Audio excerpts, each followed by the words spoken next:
Imagine walking through the foggy streets of Victorian London, where gas lamps flicker and shadows dance in narrow alleyways. It's a city teeming with life, but beneath the bustling surface lurks a dark figure, an unseen predator who would go down in history as one of the world's most notorious serial killers. This is the story of Jack the Ripper. London's East End in the late 1800s was a place of hardship and despair. The streets of Whitechapel were filled with the sounds of clanging factory machines, street vendors shouting their wares, and the cries of the poor. Overcrowded slums housed thousands, with many forced into desperate situations just to survive. Crime, disease, and poverty defined life for most here.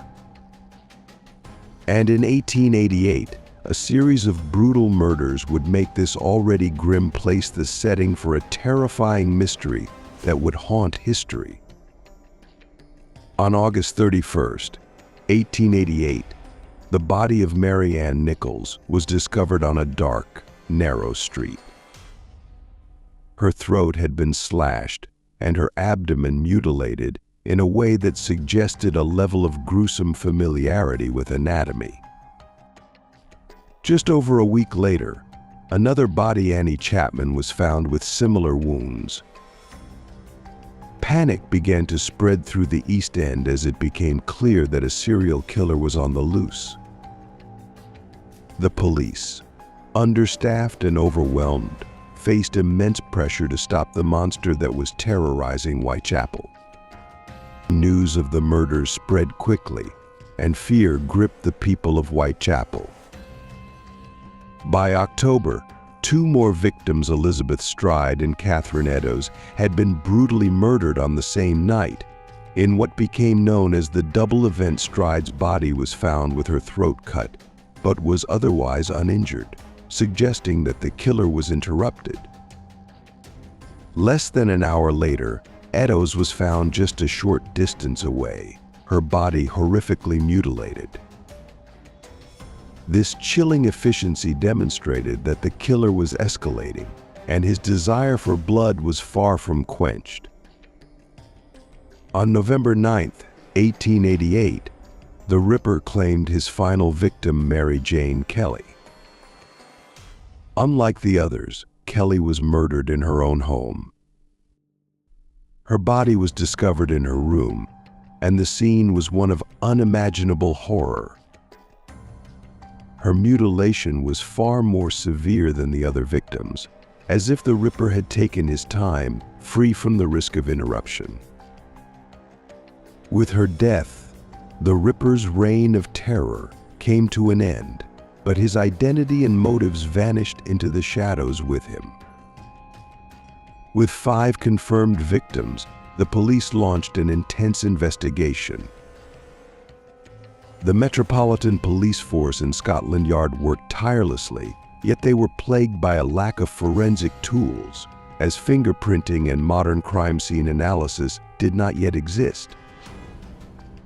Letters allegedly written by the killer began arriving, taunting the police and claiming credit for the murders. The most infamous of these was the Dear Boss letter, which was signed Jack the Ripper, a name that would soon become legend. But were these letters truly from the killer? Or were they the work of hoaxers seeking attention in the midst of the chaos?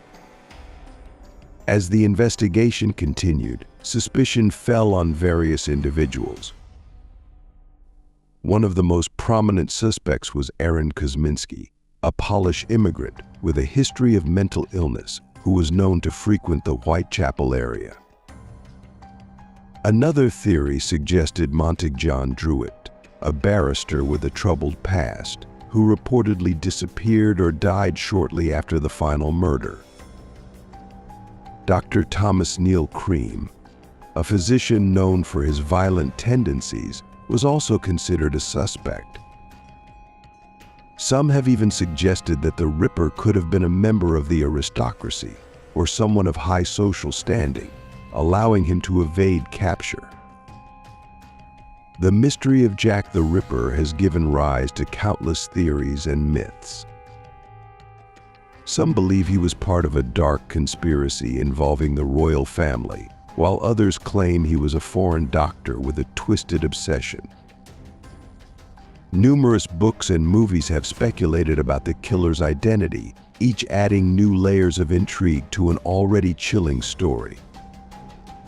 But the truth remains shrouded in speculation and mystery. More than a century later, the shadow of Jack the Ripper still lingers. Tourists visit Whitechapel to walk the same streets, retracing the steps of the unknown killer. The case has captivated criminologists, psychologists, and mystery enthusiasts alike, each trying to uncover the secrets behind these brutal crimes. The Ripper's legacy endures, not only as a haunting tale of unsolved murders, but as a reminder of how dark the human soul can be. Who was Jack the Ripper? A skilled surgeon? A madman? Or an individual consumed by a darkness that even history has failed to illuminate? Over a century has passed, and yet the answers remain hidden. We may never know the truth, but the name Jack the Ripper will continue to live on in infamy, a ghostly figure haunting the past, forever unsolved. Thank you for joining us on this journey through the chilling tale of Jack the Ripper. Do you have your own theories on his identity? Leave a comment below and subscribe for more deep dives into history's greatest mysteries. Until next time, stay curious and stay safe.